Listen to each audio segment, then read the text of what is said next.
ನಮಸ್ಕಾರ ವೀಕ್ಷಕರೇ, 11 ವಿಲರ್ಸ್ ಟಿವಿಗೆ ಸ್ವಾಗತ. ನೀವಿನ್ನೂ ನಮ್ಮ ಚಾನಲ್ಗೆ ಸಬ್ಸ್ಕ್ರೈಬ್ ಆಗಿಲ್ಲ ಅಂತ ಅಂದರೆ ಈ ಕೂಡಲೇ ಸಬ್ಸ್ಕ್ರೈಬ್ ಆಗಿ ಹಾಗೂ ಬೆಲ್ ಬಟನ್ನ ಪ್ರೆಸ್ ಮಾಡಿ.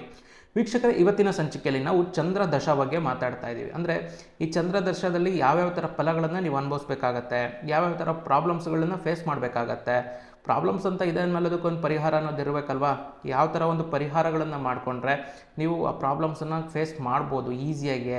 ಸೊ ಈ ಒಂದು ದೀರ್ಘಾವಧಿ 10 ವರ್ಷಗಳ ಕಾಲ ಇರುವಂಥ ಚಂದ್ರದಶ ಈಸಿಯಾಗಿ ಹೋಗ್ಬೇಕಲ್ವ. ಕೆಲವೊಂದಿಷ್ಟು ಪರಿಹಾರಗಳನ್ನು ಮಾಡಿಕೊಂಡ್ರೆ ಖಂಡಿತವಾಗಿ ಈ ಚಂದ್ರದಶ ಅನ್ನೋದು ಈಸಿಯಾಗಿ ಮೂವ್ ಆನ್ ಆಗುತ್ತೆ, ಪಾಸ್ಔಟ್ ಆಗುತ್ತೆ.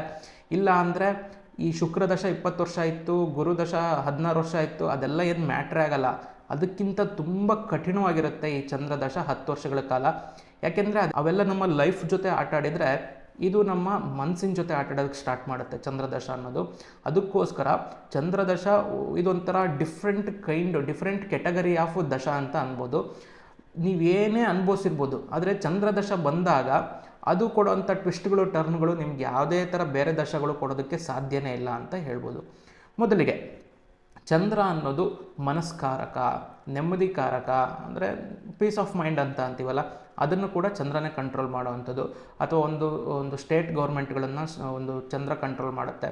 ಸೂರ್ಯ ಸೆಂಟ್ರಲ್ ಮತ್ತು ಸ್ಟೇಟ್ ಎಲ್ಲದನ್ನು ಕಂಟ್ರೋಲ್ ಮಾಡುತ್ತೆ. ಗೌರ್ಮೆಂಟ್ ಅಂತ ಅಂದರೆ ಸೂರ್ಯ, ಆದರೆ ಚಂದ್ರ ಅಂತ ಅಂದರೆ ಸ್ಪೆಸಿಫಿಕ್ಕಾಗಿ ಹೇಳಬೇಕು ಅಂದರೆ ನಮ್ಮ ಲೋಕಲ್ ಗೌರ್ಮೆಂಟ್ಗಳೇನಿರ್ತಾವಲ್ಲ, ಸೊ ಅದನ್ನು ಚಂದ್ರ ರೆಪ್ರೆಸೆಂಟ್ ಮಾಡುತ್ತೆ. ಈ BBMP ಇರ್ಬೋದು, ಅಥವಾ ಲೋಕಲ್ ಟೌನ್ ಮುನ್ಸಿಪಲ್ಸು, ಗ್ರಾಮ ಪಂಚಾಯತಿ, ಇದೆಲ್ಲದನ್ನು ಕೂಡ ಚಂದ್ರ ಕಂಟ್ರೋಲ್ ಮಾಡುತ್ತೆ. ಸೊ ಚಂದ್ರದಶ ಏನು ಮಾಡುತ್ತೆ ಇಂಪಾರ್ಟೆಂಟಾಗೆ ಅಂತ ಹೇಳೋದಕ್ಕೋದ್ರೆ, ಮೊದಲಿಗೆ ಚಂದ್ರದಶ ಸ್ಟಾರ್ಟ್ ಆಗ್ತಾ ಇದೆ ಅನ್ನೋದಾದರೆ ನೀವು ನಿಮ್ಮ ಮನಸ್ಸಿನ ಮೇಲೆ ಹಿಡಿತ ಸಾಧಿಸೋದನ್ನು ಕಲಿಬೇಕು. ಅಂದರೆ ಚಂದ್ರದಶ ಬರ್ತಾ ಇದೆ ಅಂದರೆ ನಿಮ್ಮ ಮನಸ್ಸು ತುಂಬ ಸ್ಟ್ರಾಂಗ್ ಆಗೋದಕ್ಕೆ ಸ್ಟಾರ್ಟ್ ಆಗುತ್ತೆ. ನೆಗೆಟಿವ್ ಆಗುತ್ತಾ ಪಾಸಿಟಿವ್ ಆಗುತ್ತಾ ಅದು ನಿಮ್ಮ ಚಂದ್ರನ ಪೊಸಿಷನ್ ಮೇಲೆ ಡಿಪೆಂಡ್ ಆಗುತ್ತೆ. ಆದರೆ ಮನಸ್ಸು ಸಿಕ್ಕಾಬಟ್ಟೆ ಸ್ಟ್ರಾಂಗ್ ಆಗೋದಕ್ಕೆ ರೆಡಿ ಆಗುತ್ತೆ. ಅಂದರೆ ಒಂದು ದೊಡ್ಡ ಕುದುರೆ ಆಗೋದಕ್ಕೆ ರೆಡಿ ಆಗುತ್ತೆ ಅಂತ ಅಂದ್ಕೊಳ್ಳಿ. ನೀವು ಧ್ಯಾನ ಮತ್ತು ಮನಸ್ಸನ್ನು ಕಂಟ್ರೋಲ್ ಮಾಡೋ ಟೆಕ್ನಿಕ್ಗಳನ್ನು ಕಲ್ತ್ಕೊಂಡು ಮನಸ್ಸನ್ನು ಕಂಟ್ರೋಲಿಗೆ ತಗೊಂಡ್ರೆ ನೀವು ಬೇಕಾಗಿದ್ದ ಕಡೆ ಬೇಕಾಗಿದ್ದ ಥರ ಸವಾರಿ ಮಾಡ್ಬೋದು. ಇಲ್ಲ ಅನ್ನೋದಾದರೆ ಅದು ಒಂಥರ ಹುಚ್ಚು ಕುದುರೆ, ನೀವು ಹತ್ತೋದಷ್ಟೇ, ಅದು ಎಲ್ಲಿ ಕರ್ಕೊಂಡು ಹೋಗುತ್ತೋ ಏನು ಗೊತ್ತಾಗಲ್ಲ, ಬರೀ ಮೈ ನೋವಾಗುತ್ತೆ, ಹೋಗ್ಬೇಕಾಗಿರೋ ಡೆಸ್ಟಿನೇಷನ್ ಮುಟ್ಟಲ್ಲ, ಈ ರೀತಿಯಾಗಿ ಆಗುವಂಥದ್ದು. ಸೊ ಒಂದು ಬಲಿಷ್ಠವಾದಂಥ ಕುದುರೆ ಚಂದ್ರದಶ ಅನ್ನೋದು, ಅದಕ್ಕೆ ಕಂಪೇರ್ ಮಾಡ್ತಾ ಇದ್ದೀನಿ. ನೀವು ಅದನ್ನು ಕಂಟ್ರೋಲ್ ಮಾಡೋದನ್ನು ಕಲ್ತ್ರೆ, ಮನಸ್ಸನ್ನು ಕಂಟ್ರೋಲ್ ಮಾಡೋದಾದರೆ ಇದು ನಿಮ್ಮನ್ನು ಯಾವುದೇ ಹಂತಕ್ಕೆ ಬೇಕಾದ್ರೂ ಕರ್ಕೊಂಡೋಗುತ್ತೆ. ಇಲ್ಲ ಅನ್ನೋದಾದರೆ ನೀವು ಅಂದ್ಕೊಳ್ಳೋದೇ ಒಂದು, ಆಗೋದೇ ಒಂದು, ಮೈ ನೋವು, ಗಾಯ, ಬರೀ ಇವೇ ಆಗುತ್ತೆ ಚಂದ್ರದಶದಲ್ಲಿ. ನಾನು ಪ್ರಾಕ್ಟಿಕಲಾಗಿ ನಿಮಗೆ ಮೈ ನೋವು, ಗಾಯ ಆಗುತ್ತೆ ಅಂದ ತಕ್ಷಣಕ್ಕೆ ನಿಮ್ಮ ದೇಹಕ್ಕಾಗತ್ತೆ ಅಂತ ಅಲ್ಲ, ನಾನು ಜೀವನದ ಬಗ್ಗೆ ಮಾತಾಡ್ತಾ ಇದ್ದೀನಿ. ನಿಮ್ಮ ಜೀವನದಲ್ಲಿ ಒಂದು ಸ್ವಲ್ಪ ಆ ಥರ ಒಂದು ಏಳು ಬೀಳುಗಳು ಆಗುತ್ತೆ ಅನ್ನೋ ಲೆಕ್ಕಾಚಾರ. ಯೂಶಲಿ ಚಂದ್ರದಶದಲ್ಲಿ ನಾವು ಯಾರಿಗೆ ಒಂದು ಸ್ವಲ್ಪ ಚಂದ್ರ ವೀಕ್ ಇರುತ್ತೆ ಅಂಥವ್ರಿಗೆ ನಾವು ಈಸಿಯಾಗೆ ಒಂದು ಆ್ಯಂಗ್ಸೈಟಿ ಇಶ್ಯೂಗಳನ್ನು ಅಥವಾ ಸೆಲ್ಫ್ ಡೌಟಿಂಗ್, ನನ್ನ ಕೈಲಾಗುತ್ತಾ ಅನ್ನೋದೊಂದು ಇರುತ್ತೆ. ಸೊ ಇದನ್ನೆಲ್ಲದನ್ನು ಇಶ್ಯೂಗಳು ಅಂತ ಅಂತೀವಿ. ಈ ಥರ ಒಂದು ಪ್ರಾಬ್ಲಮ್ಗಳನ್ನು ನಾವು ನೋಡ್ಬೋದು. ಮತ್ತು ಯೂಶಲಿ ಆ್ಯಂಗರ್ ಇಶ್ಯೂಸ್ ಅಂದರೆ ಸಿಟ್ಟಿನ ಸ್ವಭಾವ ಅನ್ನೋದನ್ನು ಸಹಜವಾಗಿ ಚಂದ್ರದಶದಲ್ಲಿ ನಾವು ಕಾಣ್ತೀವಿ. ನಿಮಗೆ ಚಂದ್ರ ಒಂದೊಳ್ಳೆ ಪೊಸಿಷನಲ್ಲಿತ್ತು ಅಂತ ಅಂದರೆ ಚಂದ್ರದಶದಲ್ಲಿ ಒಳ್ಳೊಳ್ಳೆ ಫುಡ್ ಸಿಗುತ್ತೆ. ಅಂದರೆ ನೋಡೋದಕ್ಕೆ ಚೆನ್ನಾಗಿರುತ್ತೆ, ತಿನ್ನೋದಕ್ಕೆ ಚೆನ್ನಾಗಿರುತ್ತೆ, ಒಂದು ವಾಸನೆ ಸಖತ್ತಾಗಿ ಬರ್ತಾ ಇರುತ್ತೆ ಫುಡ್. ಈ ಥರ ಒಂದು ಫುಡ್ಡಲ್ಲಿ ಲಕ್ಸುರಿ ಅಂತ ಅಂತೀವಲ್ಲ, ಲಕ್ಸುರಿಯಸ್ ಫುಡ್ಗಳನ್ನು ತಿನ್ನುವಂಥ ಒಂದು ಏನಂತೀವಿ ಬಯಕೆ, ಆಸೆ ಇದ್ದರೆ ನಿಮಗೆ ಚಂದ್ರದಶ ಹೇಳಿ ಮಾಡಿಸ್ದಂತ ಇರುತ್ತೆ. ನಿಮಗೆ ಚಂದ್ರ ಯಾವುದೇ ಥರ ಕೆಟ್ಟ ಪೊಸಿಷನಲ್ಲಿದ್ದರೂ ಪರವಾಗಿಲ್ಲ, ಊಟದ ವಿಚಾರದಲ್ಲಿ ನಿಮಗೆ ಒಂಥರ ವೆರೈಟಿ ಫುಡ್ ಸಿಗುತ್ತೆ, ಒಳ್ಳೊಳ್ಳೆ ಚೆನ್ನಾಗಿರೋ ಫುಡ್ ಸಿಗುತ್ತೆ. ಬೇಕಂದರೆ ಒಂದು ಉಪವಾಸ ಇದ್ಬಿಡ್ತೀರಾ, ಆದರೆ ಎಂತೆಂಥದೋ ಫುಡ್ ತಿನ್ನೋದಕ್ಕೆ ಹೋಗಲ್ಲ. ಒಂದು ಸ್ವಲ್ಪ ಫುಡ್ಡು ಅನ್ನೋ ವಿಚಾರದಲ್ಲಿ ಸ್ವಲ್ಪ ಕಾನ್ಸಂಟ್ರೇಟೆಡ್ ಆಗಿರ್ತೀರ. ಅಂದರೆ ಮನೆಯಲ್ಲೇ ತಿನ್ನೋದು, ಅಥವಾ ಇಂಥದ್ದೇ ತಿನ್ನಬೇಕು ಅಂದರೆ ಅಂಥದ್ದೇ ಬೇಕು, ಹಿಂಗೆ ಇರಬೇಕು ಅಂದರೆ ಹಂಗೆ ಇರಬೇಕು, ಈ ಥರ. ಸೊ ಅಂದರೆ ಎಲ್ಲರೂ ಕೂಡ ಮನೇಲಿ ಫುಡ್ ಮಾಡ್ತಾರೆ, ಆದರೆ ಅದನ್ನೊಂದು ಫಿನಿಶಿಂಗ್ ಕೊಡ್ತಾರಲ್ವ, ಏನೋ ಬಟ್ಲಲ್ಲಿ ಹಾಕಿ ಉಪ್ಪಿಟ್ಟನ್ನು ಹಿಂಗೆ ಉಲ್ಟ ಮಾಡಿ ಆ ಥರ ಎಲ್ಲ ಕೊಡ್ತಾರೆ. ಸೊ ಉಪ್ಪಿಟ್ಟನ್ನು ನಾರ್ಮಲಿ ತಟ್ಟೆಲ್ಲ ಹಾಕ್ಕೊಂಡ್ರೂ ಕೂಡ ಹಂಗೆ ಇರುತ್ತೆ, ಏನು ಪ್ರಾಬ್ಲಮ್ ಏನಾಗಲ್ಲ. ಬಟ್ ಅದು ಏನೋ ಬಟ್ಲಲ್ಲೆಲ್ಲ ಹಾಕಿ ಹಿಂಗೆಲ್ಲ ಹಾಕಿ ಅದನ್ನೊಂಥರ ನೋಡೋದಕ್ಕೆ ಚೆನ್ನಾಗಿ ಕಾಣೋ ಥರ ಮಾಡ್ತಾರೆ. ಇದು ಚಂದ್ರದಶದ ಎಫೆಕ್ಟು, ಇದು ಚಂದ್ರನ ಎಫೆಕ್ಟು. ನಿಮ್ಮ ಜಾತಕದಲ್ಲಿ ಚಂದ್ರ ಚೆನ್ನಾಗಿದ್ದರೆ ಸಾಕು, ದಶ ಬರಬೇಕು ಅಂತಲೇ ಏನಿಲ್ಲ. ಫುಡ್ಡಲ್ಲಿ ಫಿನಿಶಿಂಗ್ ಕೊಡುವಂಥ ಎಬಿಲಿಟಿ, ನೋಡೋದಕ್ಕೆ ಚೆನ್ನಾಗಿ ಕಾಣೋ ಥರ ಏನಾದರೂ ಆಯಿತು ಕೆಲಸ ಎಲ್ಲರೂ ಮಾಡ್ತಾರೆ. ನಿಮ್ಮ ಜಾತಕದಲ್ಲಿ ಚಂದ್ರ ಚೆನ್ನಾಗಿತ್ತು ಅಂದರೆ ನೋಡೋದಕ್ಕೆ ಚೆನ್ನಾಗಿ ಕಾಣೋ ಥರ, ಬೇರೆ ಒಂದು 4 ಜನ ಇಂಪ್ರೆಸ್ ಆಗಬೇಕು, ಆ ಥರ ಒಂದು ಫಿನಿಶಿಂಗ್ ಕೊಡುವಂಥ ತಾಕತ್ತು ನಿಮ್ಮಲ್ಲಿ ಇದ್ದೇ ಇರುತ್ತೆ. ಇನ್ನು ಚಂದ್ರದಶ ಸ್ಟಾರ್ಟ್ ಆಗ್ತಾ ಇದೆ ಅಂದರೆ ನೀವು ಪಕ್ಕ ಫ್ಯಾಮಿಲಿ ಮ್ಯಾನ್ ಆಗಿ ಬದಲಾಗ್ತೀರಾ. ಅಂದರೆ ಎಷ್ಟೆಷ್ಟೊತ್ತಿಗೂ ಮನೆಗೆ ಬರ್ತಾ ಇದ್ದವರು ಕರೆಕ್ಟ್ ಟೈಮಿಗೆ ಮನೆಗೆ ಬರೋದು, ಮನೆಯವ್ರ ಬಗ್ಗೆ ಒಂದು ಕೇರ್ ಮಾಡೋ ಅಂಥದ್ದು. ಸೊ ಈ ರೀತಿ ಅಂದರೆ ನಿಮ್ಮ ಮನಸ್ಸಲ್ಲಿ ನಿಮಗೆ ಗೊತ್ತಿಲ್ಲದೆ ಇರೋ ಥರ ನಿಮ್ಮನ್ನು ನಂಬಿರೋ ಅಂಥ ಒಂದು ಫ್ಯಾಮಿಲಿಗೆ ನೀವು ಒಂದು ತಾಯಿ ಥರ ಪೋಷಣೆ ಮಾಡೋದಕ್ಕೆ ಸ್ಟಾರ್ಟ್ ಮಾಡಿಬಿಡ್ತೀರಾ. ಅಂದರೆ ಚಂದ್ರನು ಕೂಡ ಒಂದು ತಾಯಿಯ ಕಾರಕತ್ವನ ಹೊಂದಿರ್ತಾನೆ. ಚಂದ್ರದಶ ಸ್ಟಾರ್ಟ್ ಆಗ್ತಾ ಇದೆ ಅನ್ನೋದಾದರೆ ನಿಮ್ಮ ಒಂದು ಫ್ಯಾಮಿಲಿ, ನೀವು ಕೇರ್ ಮಾಡುವಂಥ ಒಂದು ಫ್ಯಾಮಿಲಿ ಏನಿರುತ್ತೆ ಅದನ್ನು ನೀವು ಒಂಥರ ತಾಯಿ ಥರ ಸಲಹೋದಕ್ಕೆ ಸ್ಟಾರ್ಟ್ ಮಾಡ್ತೀರಾ. ಅವ್ರಿಗೆ ಏನು ಬೇಕು, ಏನು ಬೇಡ, ಯಾವ ಟೈಮಿಗೆ ಏನು ಕೊಟ್ಟರೆ ಚೆನ್ನಾಗಿರುತ್ತೆ, ಇದೆಲ್ಲದನ್ನು ನಿಮಗೆ ಆಟೋಮೆಟಿಕ್ಕಾಗಿ ಗೊತ್ತಾಗ್ತಾ ಇರುತ್ತೆ. ನಿಮ್ಮ ಮನಸ್ಸು ಕೂಡ ಅದೇ ಥರ ಯೋಚನೆ ಮಾಡ್ತಾ ಇರುತ್ತೆ. ಇನ್ನು ಶುಕ್ರದಶ ನಿಮಗೆ ಏನೋ ಒಂದು ಕಂಟಿನ್ಯೂಸ್ ಆಗಿ ಯಾವುದೋ ಒಂದು ಟೈಮಲ್ಲಿ ರ್ಯಾಂಡಮ್ ಆಗಿ ಬಂದೋಯ್ತು ಅಂತ ಅಂದ್ಕೊಳ್ಳಿ. ಅದು ಮದುವೆ ಮಾಡಿಸೋದಕ್ಕಾಗಲಿಲ್ಲ, ಶುಕ್ರದಶ ನಿಮಗೆ ಮದುವೆ ಮಾಡಿಸೋದಕ್ಕಾಗಲಿಲ್ಲ, ಏನೋ ಒಂದು ಚಿಕ್ಕ ವಯಸ್ಸಲ್ಲಿ ಬಂದೋಯ್ತು ಅಂತ ಅಂದ್ಕೊಂಡ್ರೆ ನೆಕ್ಸ್ಟ್ ಯಾವುದು ಒಳ್ಳೆ ಒಂದು ದಶ ಅನ್ನೋದಾದರೆ ಚಂದ್ರದಶದಲ್ಲಿ ನೀವು ಆಲ್ಮೋಸ್ಟ್ ಮದುವೆ ಆಗುವಂಥ ಚಾನ್ಸಸ್ ಏನಿದೆಯಲ್ಲ ಅದು ಹೈ ಇರುತ್ತೆ. ನೀವು ಶುಕ್ರದಶದಲ್ಲಿ ತಪ್ಪಿಸ್ಕೊಂಡ್ರೆ ಚಂದ್ರದಶದಲ್ಲಿ ಬಚಾವಾಗೋದಕ್ಕೆ ಸಾಧ್ಯನೇ ಇಲ್ಲ. ಸೊ ಇಲ್ಲಿ ಚಾನ್ಸಸ್ ಇದೆ. ಶುಕ್ರನ ಥರ ಇದು ಮದುವೆ ಮಾಡಿಸುತ್ತೆ ಅಂತ ಅಲ್ಲ. ಇಲ್ಲಿ ನೀವು ಸನ್ಯಾಸಿ ಆಗೋದಕ್ಕೆ ಬಯಸಿದರೆ ನಾನು ಮದುವೆ ಆಗೋದಕ್ಕೆ ಇಷ್ಟ ಇಲ್ಲ ಅಂತ ನಿಮಗೇನಾದ್ರು ಅಂದ್ಕೊಂಡ್ರೆ ಇಲ್ಲಿ ಮದುವೆ ಆಗದಲ್ಲೇ ಕೂಡ ಇರ್ಬೋದು, ಏನು ತೊಂದರೆ ಕೊಡಲ್ಲ. ಆದರೆ ನಿಮಗೆ ಆಪರ್ಚುನಿಟೀಸ್ ಅಂತ ಏನಿರುತ್ತೆ ಆಪರ್ಚುನಿಟೀಸ್ನ ಕ್ರಿಯೇಟ್ ಮಾಡಿಕೊಡುತ್ತೆ ಚಂದ್ರದಶ, ಅದರಲ್ಲಿ ಯಾವುದೇ ಥರ ಡೌಟ್ಗಳು ಇಲ್ಲ. ನೆಕ್ಸ್ಟು ಚಂದ್ರನ ಒಂದು ಇಂಪಾರ್ಟೆಂಟ್ ಗುಣ ಏನು ಅಂತ ಅಂದರೆ ಚಂದ್ರ ಯಾವುದೇ ಮನೆಯಲ್ಲಿರಲಿ ಅದರ ಒಂದು 80% ಒಂದು ಫಲಗಳನ್ನು ಕೊಟ್ಟೆ ಕೊಡ್ತಾನೆ. ಮಿನಿಮಮ್ 80% ಕೊಟ್ಟೆ ಕೊಡ್ತಾನೆ. ಮೊದಲೇ ಭೂಮಿಗೆ ತುಂಬ ಹತ್ತಿರ ಇರುವಂಥ ಗ್ರಹ ಅದು. ನಿಮ್ಮ ಜೀವನದಲ್ಲಿ ಎಷ್ಟನೇ ಮನೆಯಲ್ಲಿದೆ ಅಷ್ಟನೇ ಫಲಗಳನ್ನು ಖಂಡಿತ ಕೊಟ್ಟೆ ಕೊಡುತ್ತೆ. ಇವಾಗ 2ನೇ ಮನೆಯಲ್ಲಿತ್ತು, ಸೊ ನಿಮ್ಮ ಜೀವನದಲ್ಲಿ ಅದು ಹಣಕಾಸಿನ ಮನೆ, ಒಂದು ಫ್ಯಾಮಿಲಿನ ಸೂಚನೆ ಮಾಡುವಂಥ ಮನೆ, ಬ್ಯಾಂಕ್ ಬ್ಯಾಲೆನ್ಸ್ನ ಸೂಚನೆ ಮಾಡುವಂಥ ಮನೆ, ಖಂಡಿತ ಅಲ್ಲಿ 2ನೇ ಮನೆಯಲ್ಲಿತ್ತ. ಇರ್ರೆಸ್ಪೆಕ್ಟಿವ್ ಆಫ್ ಒಂದು ಗ್ರಹಗಳ ಸಂಯೋಗ ಯಾವುದೇ ಗ್ರಹಗಳ ಜೊತೆ ಇರಲಿ, ರಾಹು ಕೇತು ಬೇಕಾದ್ರ ಜೊತೆ ಇರಲಿ, ಆದರೆ ಕೂಡ ನಿಮಗೆ ಬ್ಯಾಂಕ್ ಬ್ಯಾಲೆನ್ಸನ್ನು ಕೊಟ್ಟೇ ಕೊಡುತ್ತೆ.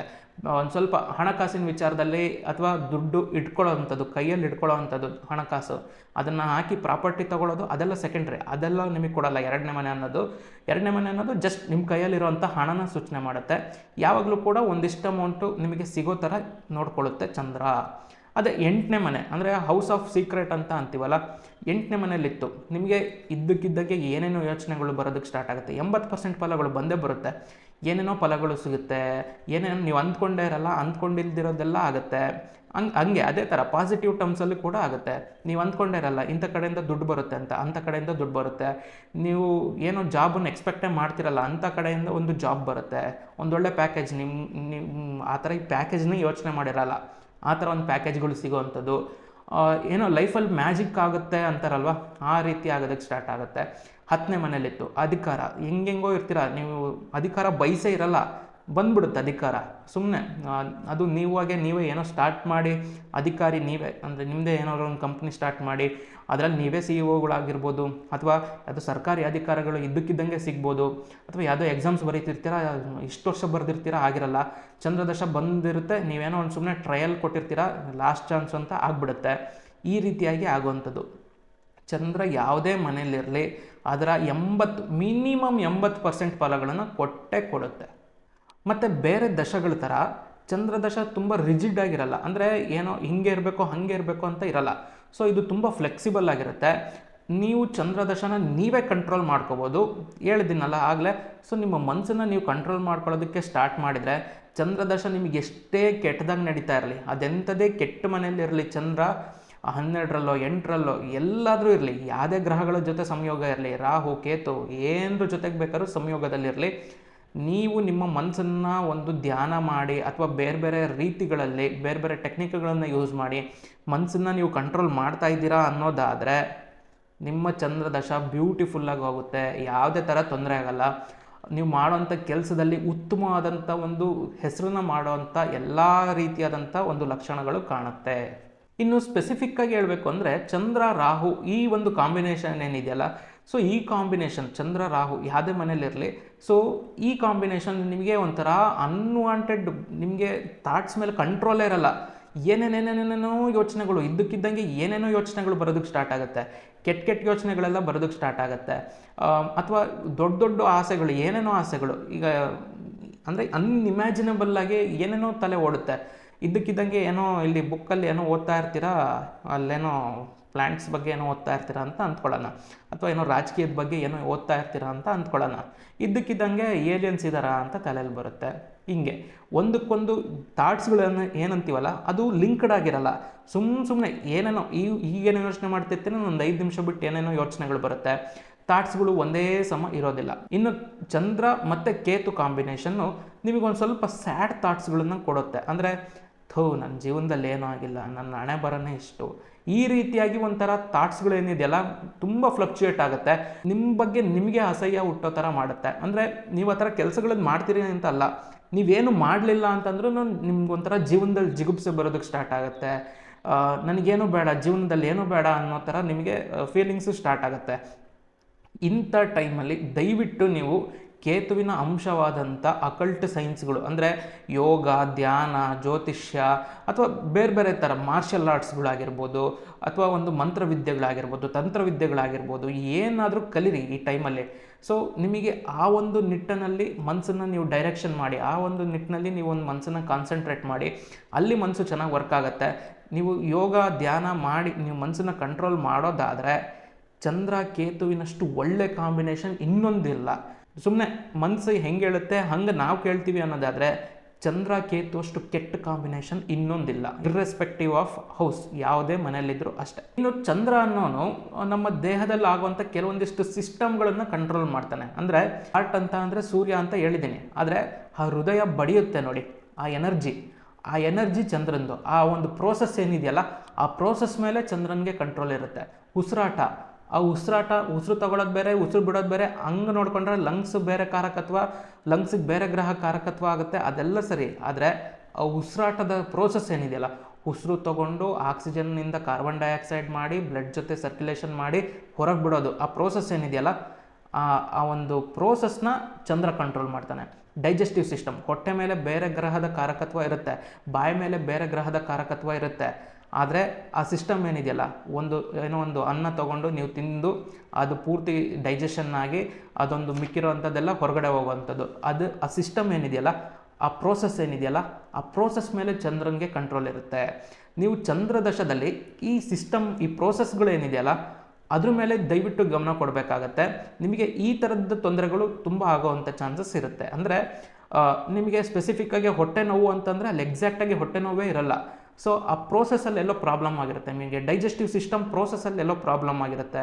ಉಸಿರಾಟದ ಸಮಸ್ಯೆ ಅಂದರೆ ಸ್ಪೆಸಿಫಿಕ್ಕಾಗಿ ನಿಮಗೆ ಲಂಗ್ಸಲ್ಲಿ ಏನೋ ತೊಂದರೆ ಇರಲ್ಲ, ಆ ಪ್ರೋಸೆಸ್ಸು, ಆ ಸಿಸ್ಟಮಲ್ಲಿ ಏನೋ ತೊಂದರೆಗಳಾಗುವಂಥದ್ದು.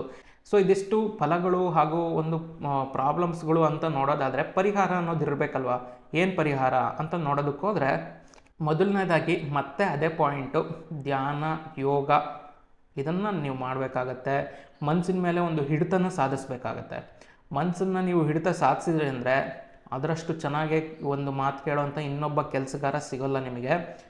ಅದೇ ಏನಾದರೂ ನೀವು ಮನಸ್ಸನ್ನು ನೀವು ಬಾಸ್ ಆಗೋದಕ್ಕೆ ಬಿಟ್ರಿ ಅಂತ ಅಂದರೆ ನಿಮಗೆ ಅದು ಅಷ್ಟು ಕೆಟ್ಟದಾಗಿರೋವಂಥ ಬಾಸ್ ಆಗುತ್ತೆ.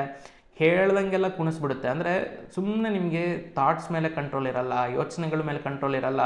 ಎಷ್ಟೋ ಜನ ಸೂಸೈಡ್ ಕೂಡ ಮಾಡ್ಕೊಳ್ಳೋವಂಥ ಚಾನ್ಸಸ್ ಇರುತ್ತೆ ಚಂದ್ರನ ಒಂದು ಪೊಸಿಷನ್ ಮೇಲೆ. ಸೊ ನಾನು ಹೇಳೋದು ಅದೆಲ್ಲದಕ್ಕೂ ನೀವು ಎಂಟರ್ಟೈನ್ ಮಾಡಬೇಡಿ. ದಯವಿಟ್ಟು ನೀವು ಯೋಗ ಅಥವಾ ಧ್ಯಾನ ಮಾಡಿ ಮನಸ್ಸನ್ನು ಕಂಟ್ರೋಲ್ ಮಾಡಿ. ಅಥವಾ ಇಲ್ಲ ನನಗೆ ಫಿಲಮ್ ನೋಡಿದರೆ ಮನಸ್ಸು ಚೆನ್ನಾಗಿ ಕಂಟ್ರೋಲ್ ಆಗುತ್ತೆ, ಫಿಲಮ್ಮೇ ನೋಡಿ, ಯಾರು ಬೇಡ ಅಂತಾರೆ. ಒಟ್ಟಿನಲ್ಲಿ ನೀವು ನಿಮ್ಮ ಮನಸ್ಸನ್ನು ಕಂಟ್ರೋಲ್ ಮಾಡೋದು ಅಗತ್ಯ ಇದೆ. ಇನ್ನು ನೆಕ್ಸ್ಟ್ ಪಾಯಿಂಟ್ ಏನಂದರೆ, ನೀವು ನಿಮ್ಮ 6th ಸೆನ್ಸ್ ಮೇಲೆ ವರ್ಕ್ ಮಾಡಬೇಕಾಗತ್ತೆ. 6th ಸೆನ್ಸ್ ಮೇಲೆ ವರ್ಕ್ ಮಾಡೋದು ಅಂದರೆ ಹೇಗೆ? ನೀವು ಕಣ್ಣು ಮುಚ್ಕೊಂಡು ಏನಾದ್ರು ಅಫರ್ಮೇಷನ್ಸ್ಗಳನ್ನು ಮಾಡಬೇಕಾಗತ್ತೆ. ಅಂದರೆ ಇದಾಗತ್ತೆ ನನ್ನ ಜೀವನದಲ್ಲಿ, ಇದಾಗತ್ತೆ, ಇದನ್ನು ಮಾಡೇ ಮಾಡ್ತೀನಿ, ಇದು ಆಲ್ರೆಡಿ ನಾನು ಮಾಡೋದಲ್ಲದೆ ಇದನ್ಯಾರು ಮಾಡ್ಬೇಕು, ನನ್ನ ಜೀವನದಲ್ಲಿ ಇದನ್ನು ನಾನೇ ಮಾಡೋದು ಅನ್ನೋದೊಂದು ಅಫರ್ಮೇಷನ್ಸ್ಗಳು. ಈ ಥರ ಒಂದು ಪಾಸಿಟಿವ್ ಥಿಂಕಿಂಗನ್ನು ಮಾಡಬೇಕಾಗತ್ತೆ. ಸೊ ಇದಾದಷ್ಟು ಸೂರ್ಯೋದಯಕ್ಕಿಂತ ಮುಂಚೆ ನೀವು ಮಾಡೋದ್ರಿಂದ, ಬ್ರಾಹ್ಮಿ ಮುಹೂರ್ತ ಅಂತೀವಲ್ಲ, ಸೂರ್ಯ ಹುಟ್ಟೋದಕ್ಕಿಂತ 2 ಅವರ್ ಮುಂಚೆ ಯಾವಾಗಾದರೂ ಸರಿ ಅದನ್ನು ಕುತ್ಕೊಂಡು ನೀವು ಈ ಥರ ಒಂದು ಧ್ಯಾನ, ಅಥವಾ ನೀವು ಸುಮ್ಮನೆ ಕುತ್ಕೊಂಡು ಯೋಚನೆ ಮಾಡಿ. ಧ್ಯಾನ ಅಂತ ಇದಕ್ಕೆ ಸ್ಪೆಸಿಫಿಕ್ಕಾಗಿ ನಾನು ಕರೆಯಲ್ಲ, ಒಂಥರ ಈ ಥರ ಯೋಚನೆಗಳು, ಅಂದರೆ ನೀವು ಪಾಸಿಟಿವ್ ಥಿಂಕಿಂಗು ಅಥವಾ ನೀವು ಮನಸ್ಸಲ್ಲಿ ಏನೋ ಒಂದು ಅಫರ್ಮೇಷನ್ ಮಾಡ್ಕೊಳ್ಳೋ ಅಂಥದ್ದು, ಇದೆಲ್ಲದನ್ನು ಮಾಡೋದ್ರಿಂದ ಚಂದ್ರ ತುಂಬ ಚೆನ್ನಾಗಿ ಬಲಿಷ್ಠವಾಗ್ತಾನೆ. ಮತ್ತು ಇನ್ನೊಂದು, ನಿಮ್ಮ ಜಾತಕದಲ್ಲಿ ಚಂದ್ರ ಏನಾದ್ರು ಒಂದು ಒಳ್ಳೆ ಸ್ಥಾನದಲ್ಲಿತ್ತು ಅಂದರೆ, ತುಂಬ ಬಲಿಷ್ಠವಾಗಿತ್ತು ಅನ್ನೋದಾದರೆ, ನೀವು ಏನೇ ಅಂದ್ಕೊಂಡ್ರೂ ಕೂಡ ಆಗುವಂಥ ಚಾನ್ಸಸ್ ಇರುತ್ತೆ. ಅಂದರೆ ಆ ನಿಟ್ಟಿನಲ್ಲಿ ನಿಮಗೆ ಕೆಲಸಗಳನ್ನು ಮಾಡ್ತೀರಾ, ಇಲ್ಲ ಅಂತ ಅಲ್ಲ, ಬಟ್ ಏನೋ ಒಂದು ಅಂದ್ಕೊತೀರಾ, ಗೋಲ್ ಇಟ್ಕೊತೀರಾ, ಆ ಗೋಲ್ನ ರೀಚ್ ಆಗ್ತೀರಾ, ಈ ರೀತಿಯಾಗಿ ಆಗುವಂಥದ್ದು. ನೆಕ್ಸ್ಟ್ ಪಾಯಿಂಟ್ ಏನಂದರೆ, ಶಿವನ ದೇವಸ್ಥಾನಗಳಿಗೆ ಒಂದು ಭೇಟಿ ಕೊಡುವಂಥದ್ದು, ಅಲ್ಲಿ ಅಭಿಷೇಕ ಮಾಡ್ತಾರಲ್ವ ಅದನ್ನು ನೋಡೋವಂಥದ್ದು. ಎಕ್ಸ್ಪೆಷಲಿ ಶಿವನ ಮೇಲೆ ಹಾಲಿನ ಅಭಿಷೇಕ ಮಾಡ್ತಾರಲ್ವ ಅದನ್ನು ನೋಡೋದ್ರಿಂದ ನಿಮ್ಮ ಜಾತಕದಲ್ಲಿ ಚಂದ್ರ ಅದೆಂಥದೇ ಕೆಟ್ಟ ಪೊಸಿಷನಲ್ಲಿರಲಿ, ನೀವು ಅದನ್ನು ಕಂಟ್ರೋಲಿಗೆ ತೊಗೋಬೋದು. ಜಸ್ಟ್ ನೀವೇನು ಮಾಡೋದು ಬೇಕಾಗಿಲ್ಲ, ಬೆಳಗ್ಗೆ ಎದ್ದೊಳೋದು ದೇವಸ್ಥಾನಕ್ಕೆ ಹೋಗೋದು, ಅಲ್ಲಿ ಆಲ್ರೆಡಿ ಪುರೋಹಿತರು ಹೋಗಿ ಅಭಿಷೇಕ ಎಲ್ಲ ಮಾಡ್ತಾ ಇರ್ತಾರೆ.